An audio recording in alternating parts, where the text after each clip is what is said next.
What further steps do you think America should take in like policing the Venezuelan refugee crisis? Like, what can we do to help the Venezuelans like in the source? Because also in August of 2017, I know that Trump proposed a military option, and he kind of nodded to the 1989 U.S. invasion of Panama, to where they like deposed the leader because he was wanted for drug trafficking. So I'm sorry, I'm trying to make this short, but. I also want to preface, I'm voting for Kamala Harris, but I'm not here to make politically charged statements.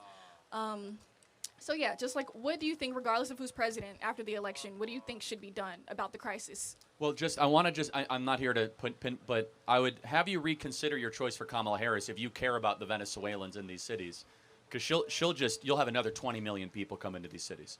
And you know it's tearing Chicago apart. I mean, yeah, because in 2023 or something like that, about over 300,000 Venezuelan refugees came to the U.S. border. So it'll be 3 million if she's elected. Just so you're clear, okay? Sure. So what will Donald Trump do? Very simple. On day one, if you have committed a crime, including a DUI, you're deported back to your country of origin. Period. That if you commit a crime on American soil, we're not going to house you, we're not going to feed you, we're not going to put you in prison. You get back on a flight and you go back there. Number two, if you are part of a gang like Tren de Aragua, which is taking over apartment complex in Chicago or Aurora, Colorado, get back on a plane and you go back. Then from there, you have to have a plan of a deportation effort with Immigration Customs Enforcement and Department of Homeland Security. But Vivek can take this. All that is all applicable only if you secure the border, or else you're just keep on trying to get the basement to stop flooding without actually trying to plug the leak. So I've been to the south side of Chicago. I've seen exactly what you describe as well. I'm just curious, knowing what you do, because you were pretty well informed in that question. I actually think a lot of this is intentional in countries like Venezuela. They're smart. They're not sending us their best and brightest. They're sending us the people who are criminals over there that become criminals over here. And they're laughing at us at every step of the way.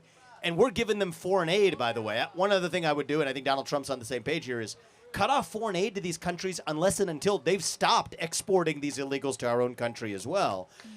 But my question for you is, knowing as much as you do about this border crisis and seeing how much it's worsened in the last 3 years, why on earth are you voting for Kamala Harris, who's actually been part of the administration that gave us this crisis in the first place? Okay, well, like I said, I'm not really here to make politically charged No, it's statements. fair enough. No, I get it. but I'm just ask saying respectfully. because, I'm going to be honest, I'm not too well versed on like actual policies that aren't regarding that specifically, because I kind of had to write a research paper on it. Have you voted yet?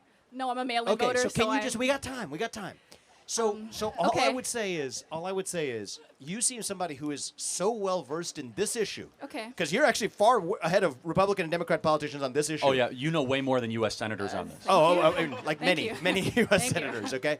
Okay. So just take a look in the same way you have at that issue. Okay. Take a look at energy policy. Uh-huh. Right? Is the U.S. better off when we drill more or when we drill Right, less? okay. When we look at have prices gone up over the last 4 years, we've had the biggest spike in prices that we've had probably in your lifetime. Sure. As wages have stayed flat. Under Donald Trump, it was reverse. Just consider that there's a different way. It doesn't have to stay this way. You're 18. How old are you? Yes, fresh. Okay. Fresh. So you're 18. It's in some ways all you've grown up into, right? Consider the possibility there's a better way. Okay, there's a better alternative. And before you cast that ballot, look at the crisis for the Venezuelans here and of this country for that influx of illegals. That's happening in every other domain, from violent crime to our economy to now what we're happening on the global stage on the brink of World War III. There's still time to consider a different possibility. Don't do what somebody else told you to, not me, not Charlie, not MSNBC, not anybody else. Yes. Just think about it yourself and make an Yes. independent choice. And I have a feeling you might be open to changing your mind.